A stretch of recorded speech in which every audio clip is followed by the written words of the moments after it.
नमस्कार प्रेक्षकांनो, नशीबवान मालिकेच्या आजच्या भागामध्ये इथे आता प्रभास काका शुद्धीवरती आलेले असतात. ही गोष्ट नागेश्वर घोरपडे आणि उर्वशी दोघांना समजलेली असते. तेव्हा दोघेही त्यांना धमकी देत असतात. त्यांच्या जीवावरती उठलेले असतात. इथे नागेश्वर घोरपडे आणि उर्वशी विचारत असतात की प्रभास, लवकरात लवकर सांग, रेवती आणि अंगदच्या मुलीला तू कुणाला दिलंस? ती मुलगी कुठे आहे ते लवकरात लवकर सांग. प्रभास काका काही बोलायला तयार नसतात. तेव्हा नागेश्वर म्हणत असतो, तुला आत्ताच्या आत्ता त्या मुलीचा पत्ता द्यावा लागेल आणि जर नाही दिलास ना तर तुला जीवानिशीत मारून टाके ना. तेव्हा उर्वशी म्हणते, कशाला वेळ वाया घालवतोयस? तुला तुझा जीव प्यारा नाही आहे का? त्या मुलीचा पत्ता सांग. तेव्हा इथे आता रुद्र आलेला असतो आणि रुद्र म्हणत असतो, बाबा, आत्या, तुम्ही प्रभास काकांना कुणाचा पत्ता विचारताय? सांगा ना. त्यांना शुद्धीवरती आल्या आल्या कुणाचा पत्ता विचारताय? कुठे जायचं आहे तुम्हाला? तेव्हा नागेश्वर घोरपडे म्हणत असतो, चिरंजीव, बरं झालं तुम्ही आलात. आम्ही आता तुम्हाला सांगतोच की मी कुणाचा पत्ता विचारतोय. प्रभासवरती, माझ्या मित्रावरती ज्या माणसाने हल्ला केला आणि त्याची ही अशी अवस्था केली होती ना, त्या माणसाचा पत्ता विचारतोय मी. एकदा का त्याचं नाव सापडलं की त्या माणसाला मी सोडणार नाही आहे. माझ्या मित्राची ज्याने अशी अवस्था केली त्याला मी माफ नाही करणार.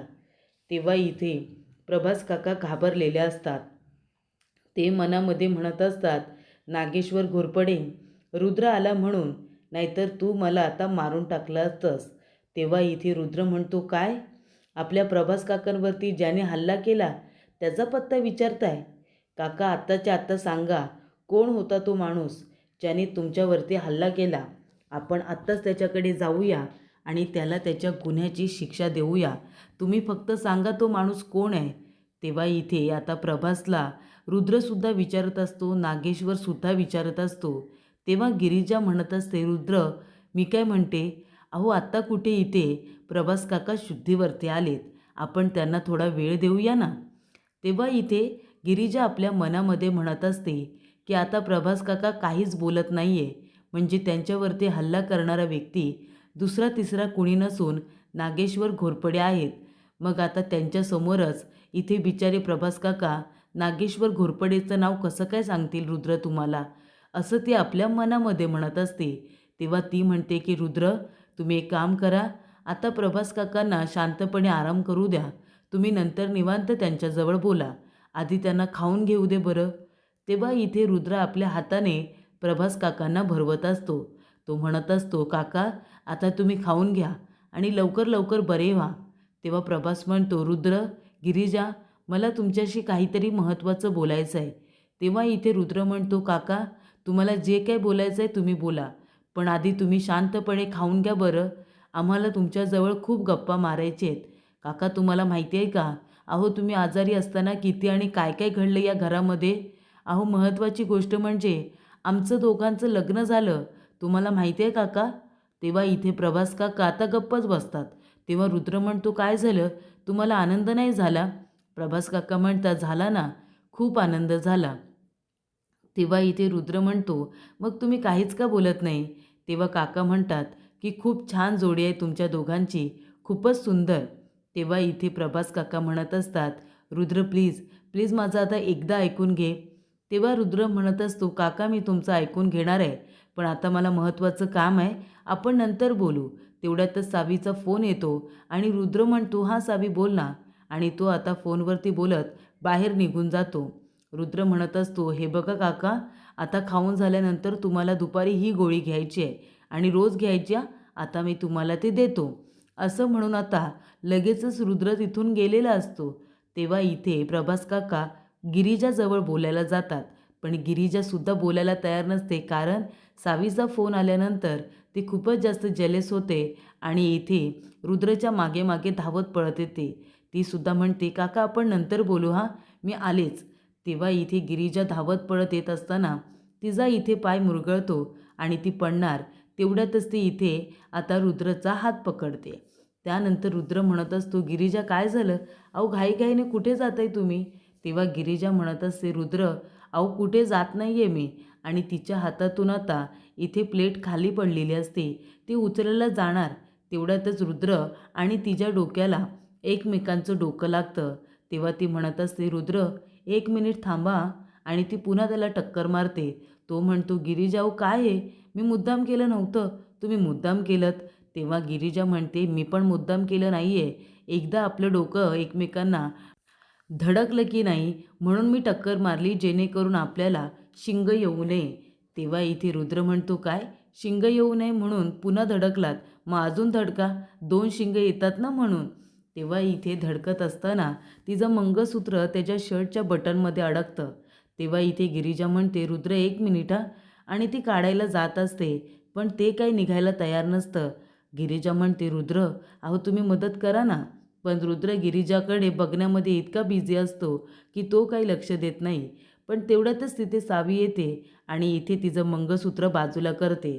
तेव्हा सावी म्हणत असते, सॉरी हां, मला काही तुम्हाला एकमेकांपासून वेगळं करायचं नव्हतं. पण ते मंगळसूत्र जर मी काढलं नसतं ना, तर गिरिजा तुझं मंगळसूत्र वाढलं असतं, म्हणून ते मी काढलं हां. तेव्हा रुद्र म्हणतो, अगं पण सावी, आम्ही ते मंगळसूत्र काढलं असतं ना, तुला काय गरज होती? तेव्हा सावी म्हणते, हे बघ रुद्र, तुला जर वाईट वाटलं असेल आणि तुला राग आला असेल तर सॉरी, पण मला काही तुम्हाला मुद्दामून वेगळं करायचं नाही आहे. अरे खरोखर तिचं मंगळसूत्र वाढलं असतं म्हणून मी तुम्हाला सेपरेट केलं. आणि हे बघ रुद्र, मला तुझं म्हणणं पटतंय.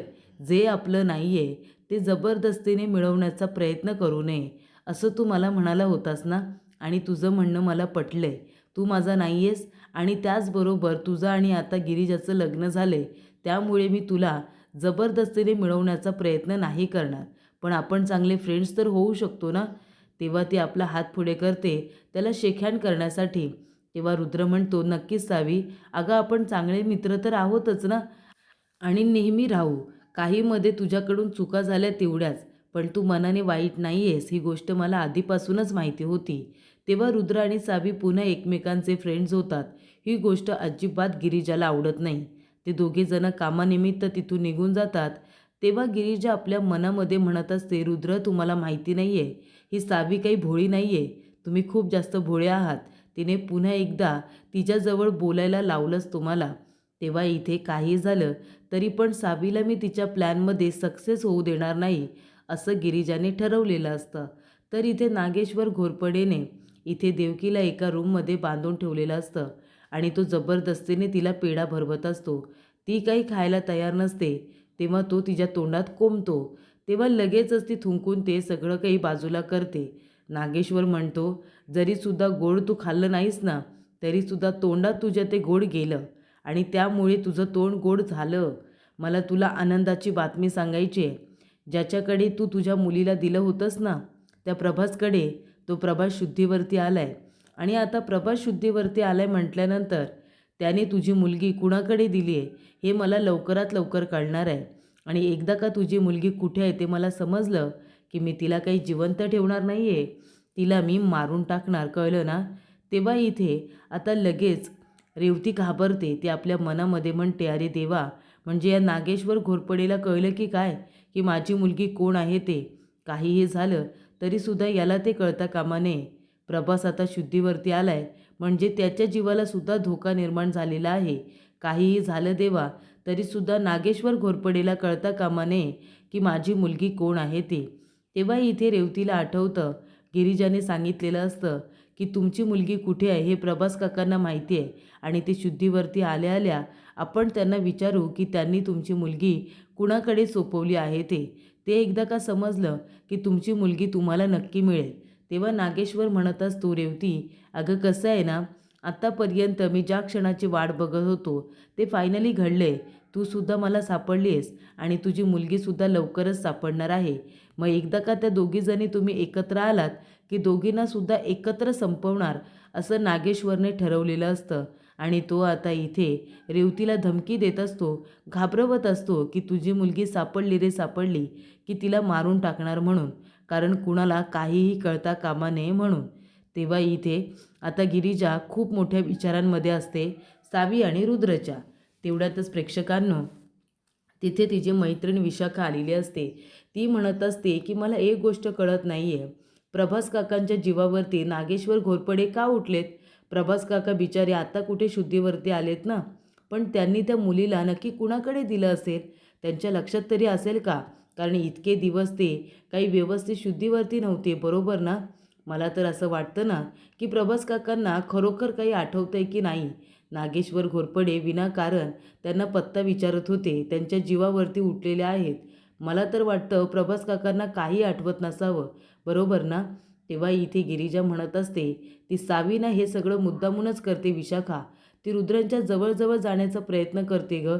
आणि आता तर काय गोड गोड बोलायला लागली आहे. मला तर तिचा खूप जास्त राग येतोय. तेव्हा इथे विशाखा म्हणत असते, अगं काय तू? मी आता प्रभास काकांबद्दल बोलत होते ना, आणि तू काय मध्येच रुद्र आणि सावीबद्दल बोलतेस? तेव्हा इथे गिरिजा म्हणत असते, सॉरी, पण मला असं वाटलं तू त्यांच्याबद्दलच बोलतेस. तेव्हा विशाखा म्हणते, मी त्यांच्याबद्दल कशाला बोलू? प्रभास काकांबद्दल बोलत होतो ना आपण, ते शुद्धीवरती आलेत म्हणून. तेव्हा नागेश्वर घोरपडे त्यांना त्या मुलीचा पत्ता विचारत होते ना, आणि लगेच त्यांनी पलटी मारली. पण तू आधी ठरव, तू कुठला विचार करतेस ते, आणि काय झालं? तेव्हा इथे गिरिजा म्हणते, अगं काही नाही, आमचं इथे मंगळसूत्र माझं त्यांच्या शर्टमध्ये अडकलं होतं, तर ही लगेच सावी आली आणि माझं मंगळसूत्र काढून बाजूला केलं. आणि आता तर काय, त्यांच्याबरोबर पुन्हा मैत्री केली, शेक हँड काय करत होते, त्यांना सॉरी काय म्हणत होती, आणि हे सुद्धा लगेच तिच्याजवळ बोलायला लागले. काय गरज होती? आणि तेव्हा प्रेक्षकांनो, गिरिजा आता खूप जास्त जेलस झाली. ही गोष्ट विशाखाला समजते. विशाखा म्हणते, मग काय झालं? ते दोघेजणं बोलतायत तर. तसंही ते दोघेजणं लग्न करणारच आहेत ना. तुला तर इथे रुद्रबद्दल काही वाटतच नाही अजून. मग ते दोघेजणं एकत्र येऊन बोलले, तर त्याच्यामध्ये तुला काय इतका राग येतोय?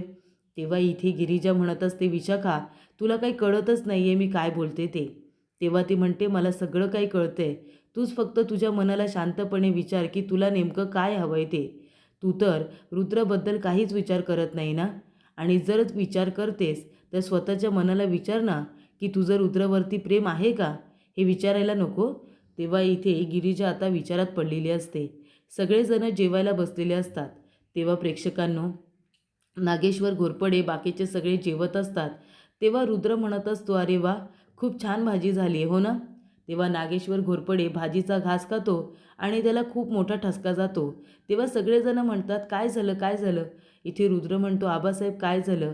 इथे आता त्याची आत्या म्हणत असते, उर्वशी काय झालं दादासाहेब? तेव्हा सगळ्यांना खूप जास्त टेन्शन येतं, कारण त्यांना ठसका लागतो. उर्वशी म्हणते, हे काय, दादासाहेबांना ही भाजी कोणी वाढली? दादासाहेबांना या भाजीची एलर्जी आहे, माहिती नाही का? तेव्हा रुद्र म्हणत असतो, गिरिजा हे सगळं काय आहे? आबासाहेबांना एलर्जी आहे तरीसुद्धा तुम्ही तीच भाजी वाढली. तेव्हा इथे लगेचच गिरिजा म्हणते, नाही नाही रुद्र, आबासाहेबांना त्या भाजीची एलर्जी आहे मला माहिती आहे, म्हणून तर मी त्यांच्यासाठी दुसरी भाजी केली आहे ना. आणि ती भाजी प्रेक्षकांनो उर्वशीच्या ताटामध्ये गेलेली असते, मेथीची भाजी. तेव्हा ती म्हणत असते, रुद्र मला माहिती आहे आबासाहेबांना ती भाजी पटत नाही, म्हणून मी त्यांच्यासाठी मेथीची भाजी केली आहे. ही बघा इथे आत्याबाईंच्या आता वाटीमध्ये आहे. म्हणजे मला कळत नाही आहे की तुमच्या प्लेटमध्ये ही वाटी आलीच कशी? कारण ही भाजी मी आबासाहेबांसाठी बनवली होती, त्यांच्या प्लेटमध्ये होती ना, मग इथे कशी काय आली? तेव्हा इथे आता उर्वशी म्हणत असते, अगं असं काय करतेयस? आम्हाला जसं तू जेवायला वाढलेस आम्ही तसेच बसलोय ना. तो आबासाहेबांना जी भाजी आवडत नाही ती का दिलीस गिरिजा? मला अजिबात हे पटलेलं नाही आहे. तुम्हाला माहिती आहे आबासाहेबांच्या तब्येतीजवळ हलगर्जीपणा झालेला आम्हाला चालत नाही. मग तरीसुद्धा इथे वाटी तुम्ही लक्ष देऊन का दिली नाही? तेव्हा गिरिजा म्हणते, रुद्र मी खरं बोलते, प्लीज माझ्यावरती विश्वास ठेवा.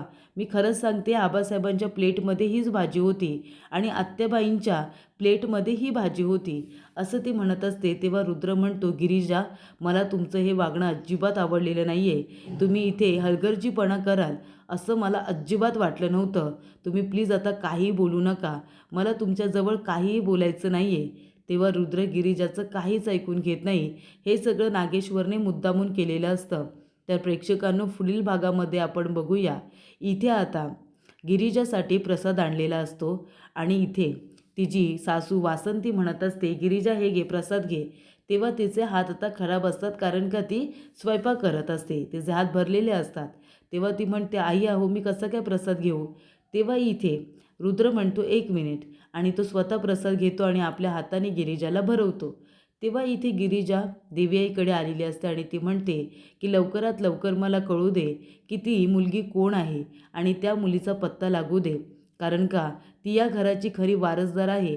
तिला मला शोधून काढायचं आहे आणि त्या मुलीला मी इथे रेवतीबरोबर तिची भेट घडवून देणार आहे असं ती म्हणत असते. तेवढ्यातच इथे आता गिरिजा विचारत असते, प्रभास काका सांगा ना, ती नशीबवान मुलगी कोण आहे? तुम्ही कुणाकडे तिला सोपवलं होतं? तेव्हा प्रभास काका म्हणतात की गिरिजा, ती नशीबवान मुलगी तू आहेस बाळा, तू तू या घराची वारसदार आहेस.